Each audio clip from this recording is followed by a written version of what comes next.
9 तारखेला अजित पवारांची सभा आहे. त्याच्या पद्धतीने तयारी केलेली आहे लातूरमध्ये. लातूर महानगरपालिका सार्वत्रिक निवडणूक 2026 या संदर्भामध्ये आमचे राष्ट्रीय नेते माननीय अजितदादा पवार साहेबांची जनतेला संबोधित करण्यासाठी, त्यांचे आशीर्वाद घेण्यासाठी दुपारी 1 वाजता डॉक्टर बाबासाहेब आंबेडकर पार्क येथे जाहीर सभा त्या ठिकाणी होणार आहे.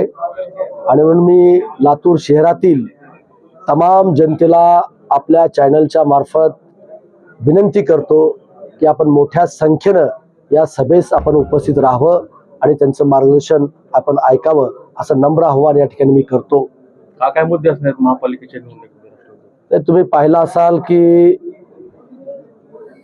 ज्या पद्धतीनं मी लोकप्रतिनिधी म्हणून उदगीर आणि जळकोट विधानसभा मतदारसंघामध्ये ज्या नागरी सुविधा जनतेला उपलब्ध करून दिल्या, त्या संदर्भामध्ये सुद्धा लातूर शहरामध्ये आम्हाला पिण्याचं स्वच्छ पाणी असेल, अंडरग्राऊंड ड्रेनेजचा प्रश्न असेल, स्वच्छतेच्या बाबतीचा प्रश्न असेल, किंवा प्रत्येक मोहल्ल्यामध्ये मोहल्ला क्लिनिक असेल, किंवा जिमची व्यवस्था असेल, अशा अनेक चांगल्या चांगल्या नाविन्यपूर्ण नागरी सुविधा आम्ही उपलब्ध करून देण्याचं काम राष्ट्रवादी काँग्रेस पक्षाच्या वतीनं या जाहीरनाम्यामध्ये आम्ही त्या ठिकाणी दादांच्या हस्ते त्या ठिकाणी आम्ही प्रसिद्ध करणार आहोत.